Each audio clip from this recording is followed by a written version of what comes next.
जो उनको हुक्म मिलेगा।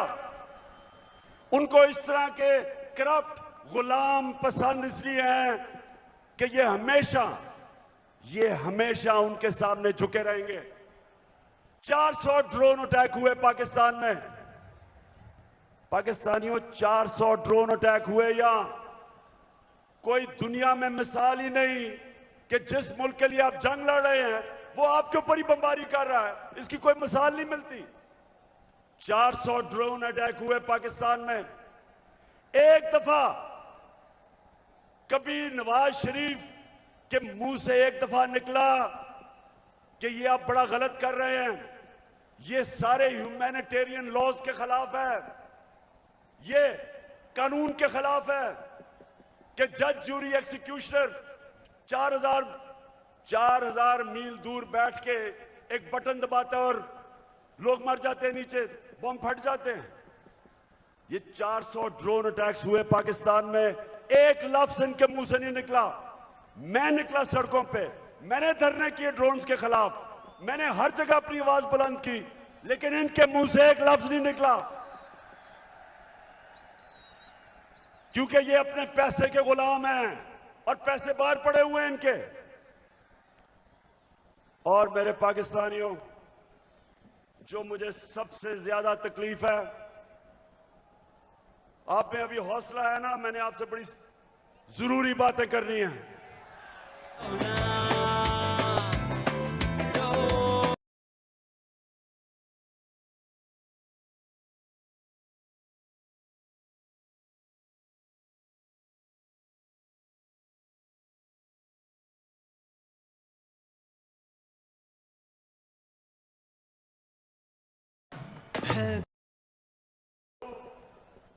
हुआ क्या, बाहर से साजिश प्लान हुई, अंदर मीर जाफर बैठे हुए थे। हमें एक मुरासला आता है, हमारे एम्बेसडर से मीटिंग होती है एक अमेरिकी ऑफिशियल की, और उधर वो उसको क्या कहता है, ये जरा सुने, तकब्बर सुने जरा, उसका तकब्बर। हमारे एम्बेसडर को कहता है कि अगर तुमने इमरान खान को इस नो कॉन्फिडेंस मोशन में ना हराया तो पाकिस्तान को बड़ी मुश्किलों का सामना करना पड़ेगा।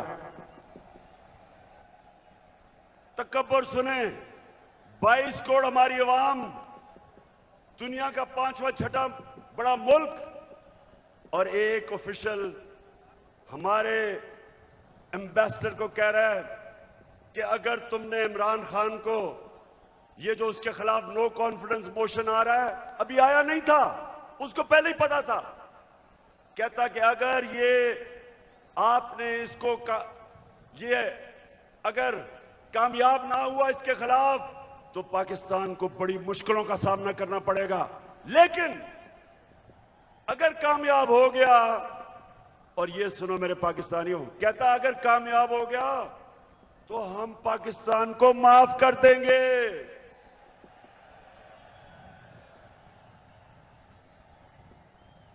हमने क्या जुर्म किया कि वो हमें माफ कर देगा? कि क्या ये जुर्रत की कि हम रूस चले गए अपने मुल्क की खातिर, या ये कहा कि हम आपको बेस नहीं देंगे? तो मेरे लाहौर के लोगों, ये याद रखो कि उनको ये किधर से गलत आदतें पड़ी। हिंदुस्तान को क्यों नहीं ये कहते? इनकी जुर्रत है हिंदुस्तान के प्राइम मिनिस्टर को वहां, अच्छा प्राइम मिनिस्टर मैं हूं, ये सुना जरा, चीफ एग्जीक्यूटिव पाकिस्तान का मैं हूं, और मैसेज किसको दे रहे हैं? किसको कह रहे हैं किसको हटा दो? बताएं किसको कह रहे हैं? प्राइम मिनिस्टर तो मैं था। तो मेरे पाकिस्तानियों, जरा गौर से सुने, ये साजिश फिर क्या होता है, एकदम अगले दिन अदम एतमाद की वो आती है तहरीक, वो टेबल करते हैं असेंबली में, और हमारे जनाब 20 लोगों को वहां सिंध हाउस में जाना शुरू हो जाते हैं, उनकी बोली लग जाती है, 20-20 करोड़ में उनके जमीर बिकने शुरू हो जाते हैं।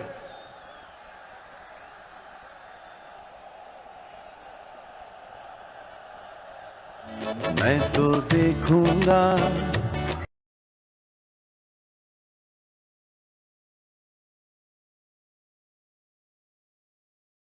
और फिर जो हमारे इत्तेहादी हैं, मैं मुनसिलाई आजाद को खराज तहसीन पेश करता हूं। आप वाहिद रह गए, बाकी सारे चले गए। मैं तो देखूंगा।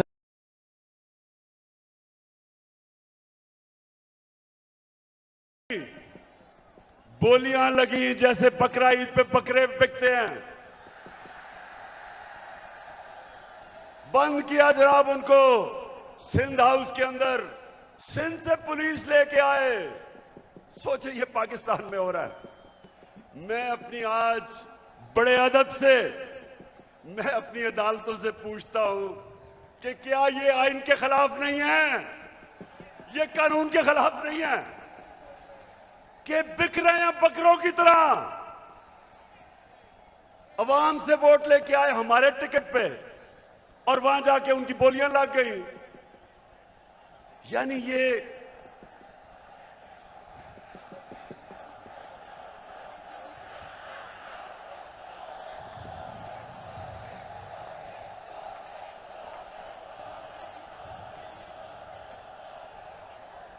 वैसे देखो मेरे पाकिस्तानियों, एक आप सब ने वादा करना है, वोट हमें दे या ना दे, मैं आप सारे पाकिस्तानियों से बात कर रहा हूं, लेकिन खुदा के वास्ते कभी इन लोटों को सारी जिंदगी वोट नहीं देना आपने।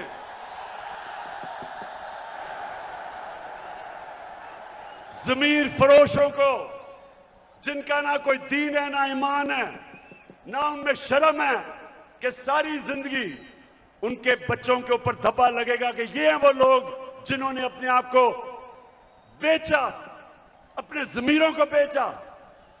सारी जिंदगी के लिए इनके ऊपर एक मोहर लगे कि कभी ये सियासत के पास ना आए।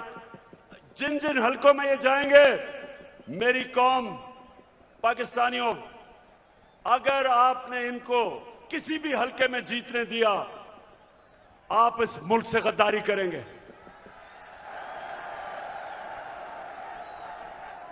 और फिर जो होता है वो तारीख का हिस्सा है। अदालतें भी 12 बजे खुल जाती हैं।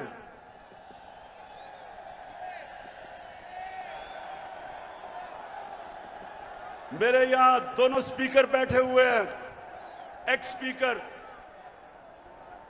असद कैसर भी बैठा हुआ है और कासिम सूरी, दोनों हीरो हैं।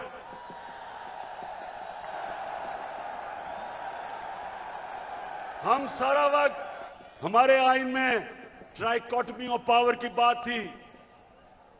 हमारे आइन में यह था कि सुप्रीमेसी ऑफ पार्लियामेंट, लेकिन ये सब हमने अपनी आंखों के सामने, हमने सब ये इसको जाते देखा और हमने फिर ये देखा। और ये सबसे तकलीफ दह चीज है पाकिस्तानियों, जरा मेरी ये बात सुननी है। सबसे तकलीफ दह चीज क्या है कि इस मुल्क के सबसे बड़े डाकू 30 साल से जो इस मुल्क को लूट रहे थे, जिनके ऊपर करप्शन के केसेस थे, जो जमानत पे थे, उनको इस कौम के ऊपर मुसल्लत किया गया।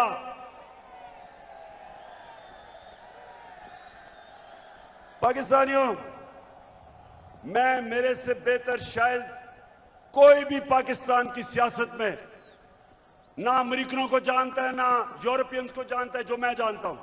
कोई नहीं मेरे से बेहतर जानता।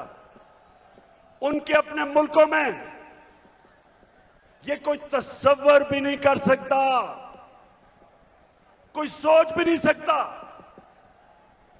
कि एक आदमी जमानत पे हो, उसको पार्लियामेंट तो दूर की बात है, उसको चपड़ासी भी बना दे, या उन्होंने हमारा प्राइम मिनिस्टर बना दिया और उसके बेटे को, जो सारा लाहौर जानता है कि हर एक एक चीज के ऊपर रिश्वत लेता था, उसको चीफ मिनिस्टर का कैंडिडेट बना दिया। मैं ये सोचता हूं, आज मेरे पाकिस्तानियों सुनो जरा, मैं ये सोचता हूं, क्योंकि मैं उन माशरों को बड़ी अच्छी तरह जानता हूं कि वो हमें कितनी हकारत से देखते हैं, हमें वो क्या समझते हैं कि चोरों के हमारे ऊपर मुसल्लत कर दिया। खुद सोचो, 20 साल ये जो आज बैठे हुए हैं, ये एक दूसरे को चोर कहते रहे हैं। क्या ये चेरी ब्लॉसम ने नहीं कहा था कि मैं आसिफ जरदारी का पेट फाड़ के पैसा निकालूंगा? ये क्या लोगों को बेवकूफ समझते हैं? क्या नवाज शरीफ ने 2 दफा आसिफ जरदारी को जेल में करप्शन पे नहीं डाला था? और क्या आसिफ जरदारी ने हुदैबा पेपर मिल का अरबों रुपए का केस नवाज शरीफ और शहबाज शरीफ पर नहीं किया था? और क्या ये दोनों मिलके फजल रहमान को डीजल नहीं कहते थे?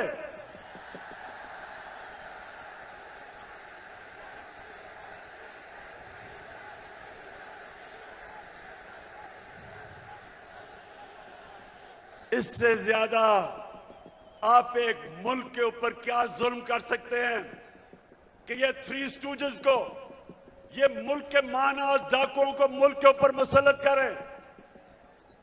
मैं आपको आज ये बता रहा हूं, जब तक मैं जिंदा हूं मैं इनका मुकाबला करूंगा, मैं कभी इनको तस्लीम नहीं करूंगा। पुत्र हटा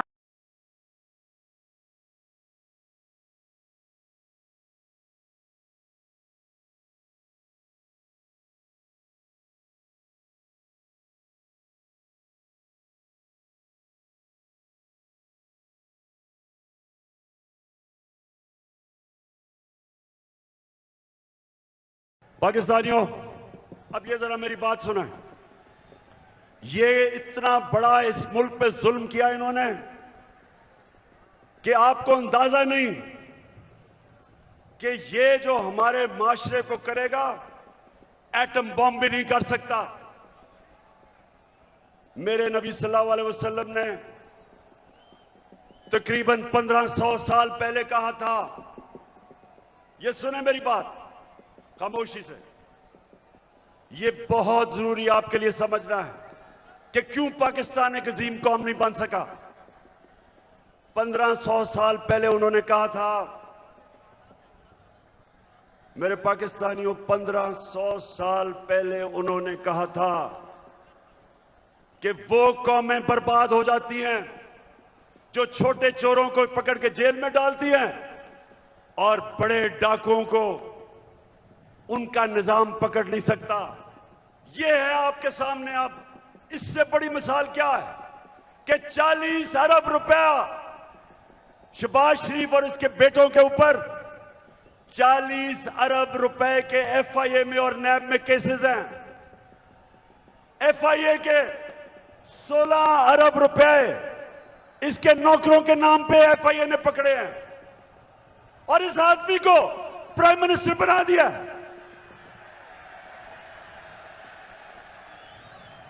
मैं आज सारी दुनिया से पूछता हूं, अपनी सारी कौम से पूछता हूं कि मुझे यह बताएं आप कि वो जो एफआईए के, और मैं उनको खराज तहसीन पेश करता हूं एफआईए के ऑफिसर्स को जिन्होंने इसके केस निकाले और पकड़े। जब इसका बेटा सलमान शहबाज बाहर भाग गया, जब उसे पता कि एफआईआर पकड़ने लगी है, उससे पहले दामाद इनकी अपनी हुकूमत में, जब नून लीग की हुकूमत थी, इसका शहबाज शरीफ का दामाद बाहर भागा करप्शन के केसेस से डर के। नवाज शरीफ के दोनों बेटे बाहर भागे क्योंकि वो बता नहीं सकते थे कि अरबों रुपए की प्रॉपर्टीज इनके पास लंदन में किधर से आई। इसहाक डार प्राइम मिनिस्टर के प्लेन पे नून लीग की हुकूमत में बाहर भागा, उसके बेटे बाहर भागे हुए हैं। ये लोगों को हमारे ऊपर मुसल्लत किया जा रहा है। 95% इनके ऊपर केसेस हमारे दौर में नहीं बने, पहले के बने हुए हैं। और ये लोग आज जिधर आके बैठ गए, मुझे ये बताएं कि कौन सा गवर्नमेंट ऑफिसर इनके खिलाफ एक्शन लेगा? कब? आगे से एफआईए, कब इनके खिलाफ एक्शन लेगी? जब उनको पता ये होगा कि ये तो उनके ऊपर इंतकामी कार्रवाई करेंगे अगर वापस आ गए। अब सोचें, कहीं दुनिया में होता है कि वो एफआईए जिसने इसके ऊपर केसेस निकाले हैं ये उसी के ऊपर आके बैठ गया और सबसे पहले इसने उस दिलेर ज़हीन ऑफिसर को फारग किया जिसने इसके केसेस पकड़े थे। तो मैं फिर बड़े अदब से अपनी अदलिया से पूछता हूं कि क्या आपका काम नहीं इनकी हिफाजत करना, इन ऑफिसर्स की? क्या आपका काम नहीं कि एक कॉन्फ्लिक्ट ऑफ इंटरेस्ट, कि जो आदमी एफआईए में पकड़े हुए केसेस, आपका काम नहीं उनकी हिफाजत करना? तो पाकिस्तानियों, मैं आज आपके सामने एक और बात कहता हूं। 3.5 साल मैं हुकूमत में कोशिश करता रहा कि इनके केसेस आगे बढ़े। 3.5 साल में कोशिश करता रहा।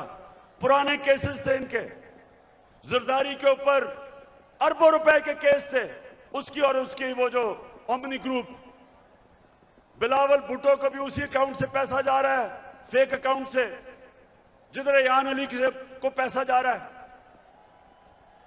साफ ओपन एंड शट के, वो जो सिंध का चीफ मिनिस्टर है उसके ऊपर पूरा केस ओपन एंड शट, लेकिन कुछ होता ही नहीं था। मेरे नीचे ना नैब भी मेरे नीचे नहीं, अदलिया आजाद।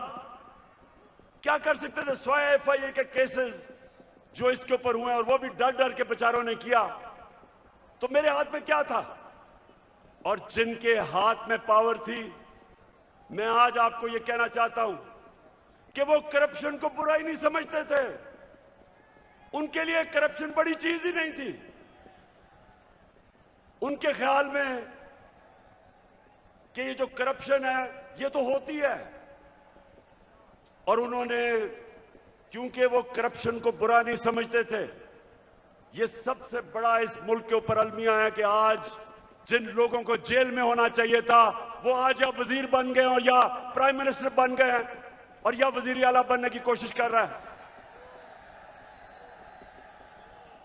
तो पाकिस्तानियों, ये कौम ये बर्दाश्त नहीं कर सकती, कोई कौम ये बर्दाश्त नहीं कर सकती।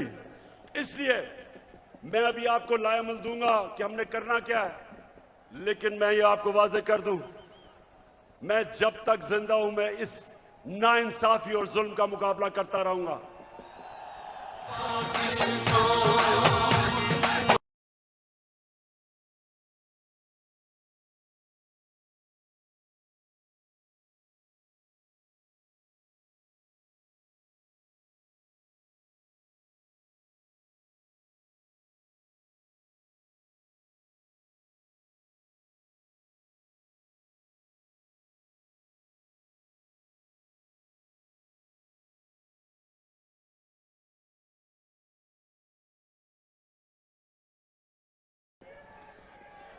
पाकिस्तानियों, लाहौर के मेरे बाशऊर शहरियों,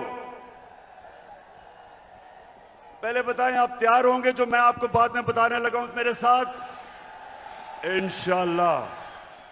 अच्छा, अब मैं आपको जिस चीज की मुझे और बहुत तकलीफ है कि वो केसेस जो भी ताकतवर है यहां, उनको हमारा इंसाफ का निजाम कानून के नीचे ला ही नहीं सकता।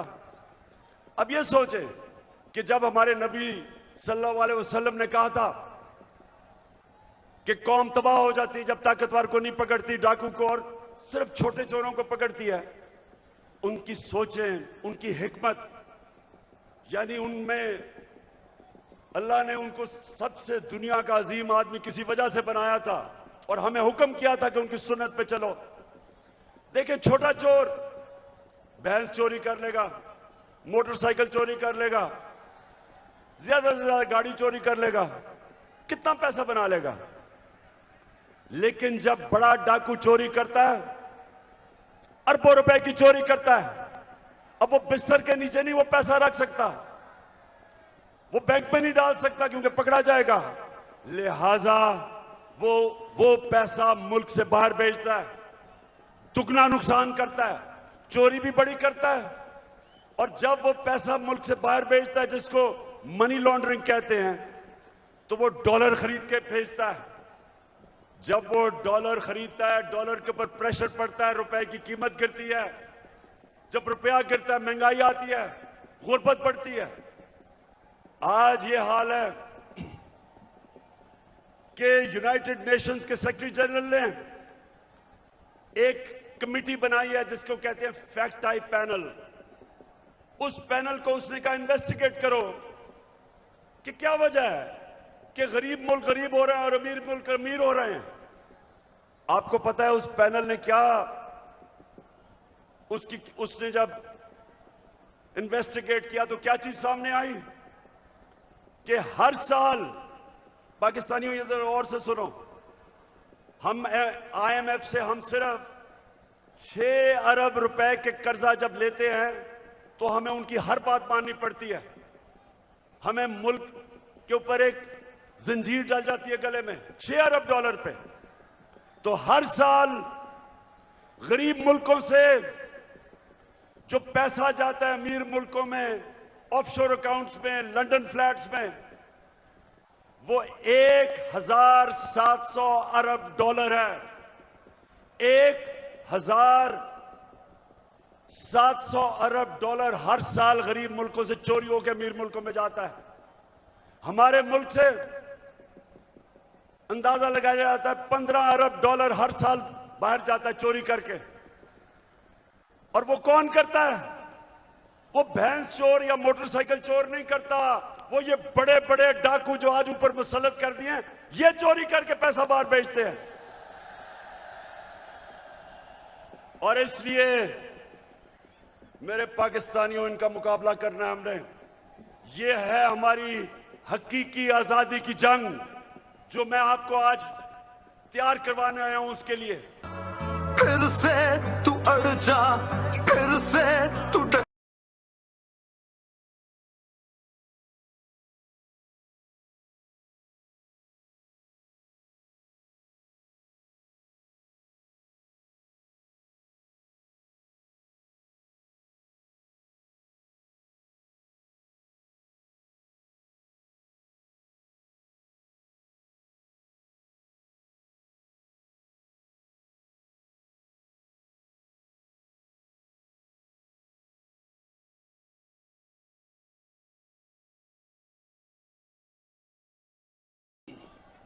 ये मैंने सुना है कि ये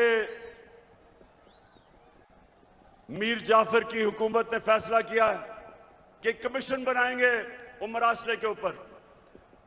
शहबाज शरीफ, तुम और तुम्हारी फैमिली से ज्यादा झूठे लोग दुनिया में आए नहीं हैं। तुम्हारे से ज्यादा करप्ट लोग इस दुनिया में नहीं आए। आपने तो जाके लाहौर हाई कोर्ट में गारंटी दी थी कि नवाज शरीफ वापस आ जाएगा। नवाज शरीफ ने नेशनल असेंबली में खड़े होकर कहा, जब पैनामा में ये पकड़े गए, पैनामा में क्या हुआ था? पैनामा में पता चला, इंकशाफ हुआ कि जो 4 महंगे तरीन लंदन में मेफेयर की अपार्टमेंट्स हैं वो मरियम के नाम पे हैं। तो जब पैनामा में यह इंकशाफ हुआ तो नवाज शरीफ ने असेंबली में जाके कहा कि ये है वो दस्तावेज जो साबित करते हैं कि ये लीगल खरीदे गए हैं। वो सारे दस्तावेज जाली निकले। फिर सुप्रीम कोर्ट में कहा, कहता कतरी खत आ गया। वो कतरी खत कहता है कि हमने कैसे अपार्टमेंट लिए, वो भी जाली निकला। फिर मरियम ने सुप्रीम कोर्ट में कहा, एक ट्रस्ट डीड उसने दिखाई। अब ट्रस्ट डीड क्या कहती है? उन्होंने कहा जी ये मेरे भाइयों के मेरे बीच में ये ट्रस्ट डीड थी। पता चला कि वो जिस कैलिबरी फॉन्ट से लिखी गई थी वो उस 2006 में आई नहीं थी। नकल में भी अकल चाहिए। और फिर इनके लाहौर में जो इन्होंने लूट मार की एलडीए में, हर थोड़ी देर के बाद आग लगती है और उनके रिकॉर्ड जल जाते हैं। तो तुम्हारा ख्याल है शहबाज शरीफ कि हम तुम्हारी कोई कमीशन मानेंगे? हम सिर्फ एक कमीशन मानेंगे, सुप्रीम कोर्ट के अंदर ओपन हेयरिंग हो, जिस तरह धांधली के ऊपर कमीशन बनी थी, ओपन हेयरिंग हो, मीडिया के सामने हो, ताकि सबको पता हो कि कितनी बड़ी साजिश हुई है पाकिस्तान से। और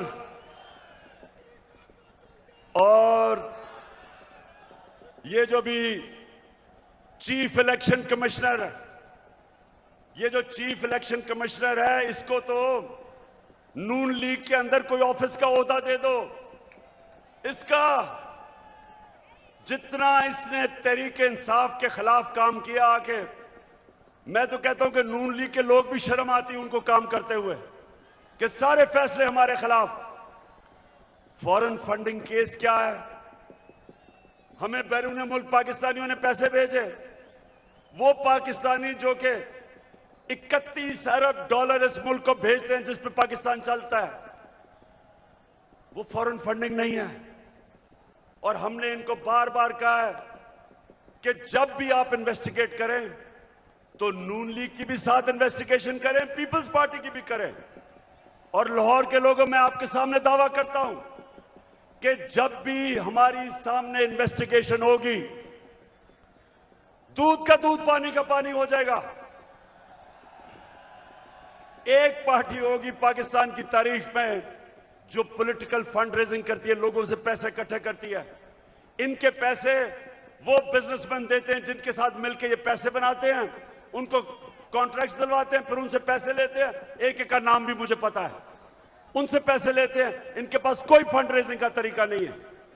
तो मैं चैलेंज करता हूं कि अगर हिम्मत है तो हम तीनों के इकट्ठे केस सुनो, ताकि सारी कौम को पता हो, सारी कौम के सामने आए कि किससे सही मायने में पैसे इकट्ठे करें और कौन 2 नंबरी से पैसे इकट्ठे करता है। वतन की हालत को सुधारो।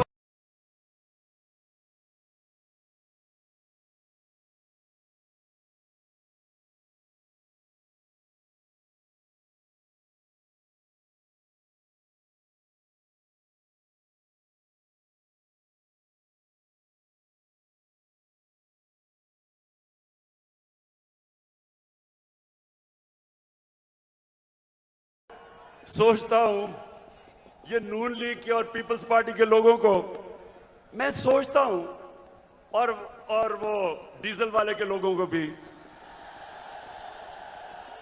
कि मुझे ये बताएं कि कोई आपको शर्म नहीं आती कि वहां जरदारी फैमिली के अलावा कोई नहीं आता ऊपर, यहां शरीफ फैमिली के अलावा कोई नहीं आता, उधर फजल रहमान के बेटों के अलावा कोई नहीं आता? कोई आपको शर्म नहीं आती कि किसी में सलाहियत नहीं ऊपर आने की? हमारी पार्टी में क्यों नहीं है? बताएं मेरा कौन सा रिश्तेदार है? बताएं कौन है रिश्तेदार, कौन सा दोस्त है मेरा पावर में? क्योंकि मेरिट के ऊपर चल रहे हैं हम। ये खानदानी पार्टीज, मैं इनके ऊपर हैरत मुझे होती है कि क्यों नहीं इनको अजीब लगता कि वो एक बच्चे को बाहर से उर्दू उसको पूरी आती नहीं, उसके सामने बड़े बड़े झुके हुए होते हैं। वो जब नवाज शरीफ प्रेसिडेंट ओबामा को मिला पर्चियां पकड़ के, तो जिसकी काम पे टांग रही थी, 14 साल हो गए उर्दू नहीं आ रही सही तरह, करती करते में फर्क ही नहीं पता चलता उसको। तो दूसरी तरफ वो मरियम तैयार है, जिसने जिंदगी में 1 घंटे का काम नहीं किया, वो तैयार बैठी है, उसका बेटा तैयार बैठा है, उनके रिश्तेदार तैयार बैठे हैं सबके।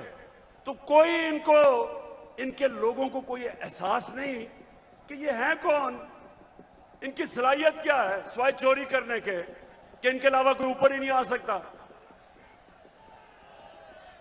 मैं आपसे आखिर में, अब जो मैं बात करने आया था, आप सबको यहां इकट्ठा किया, उस पर मैं आने लगा हूं। तो मैं सबसे पहले पाकिस्तानियों, अब आपने थोड़ी सी जरा तहम्मुल से मेरी बात सुननी है, क्योंकि इसके लिए मैंने आज आपको बुलाया है। देखिए पाकिस्तानियों,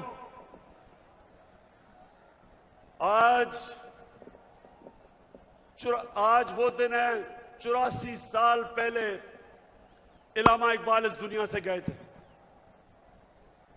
सामने उनका मज़ार है और वो एक ऐसा इंसान था, शायद ही कोई ऐसा ज़हन 500 साल में मुसलमान दुनिया में आया हो। और इल्लामा इकबाल की जो पूरी कोशिश थी कि एक गुलाम कौम को उठाए, जिंदा करे गुलाम कौम को, उनकी इतनी शायरी है। लेकिन जो मुझे सबसे ज्यादा पसंद है, और आज जो मैं एक फिक्रा कहना चाहता हूं, कि उस रिस्क से मौत अच्छी है जिस रिस्क से परवाज में आती है कोताही।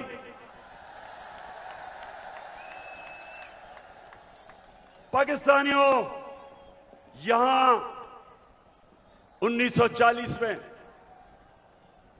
जब कायद आजम ने पाकिस्तान की रेजोल्यूशन करारदाद पाकिस्तान पास की थी, तो वो क्यों एक इतनी बड़ी ख्वाब उन्होंने ये अनाउंस की थी कि हिंदुस्तान के मुसलमानों ने फैसला किया कि हम एक आजाद मुल्क में रहना चाहते हैं। ये पाकिस्तान सिर्फ इस खित्ते के मुसलमानों के लिए नहीं था। जो हिंदुस्तान में मुसलमान जो नहीं पाकिस्तान आ सके, उन्होंने भी वोट दी पाकिस्तान के लिए, क्योंकि पाकिस्तानियों बड़ी ख्वाब का नाम था पाकिस्तान। और पाकिस्तान का जो नारा था, पाकिस्तान का मतलब क्या, मैं ये चाहता हूं आज कि पहले आप ला इलाहा इल्लल्लाह का मतलब सही माने में समझ लें। ला इलाहा इल्लल्लाह का मतलब यह है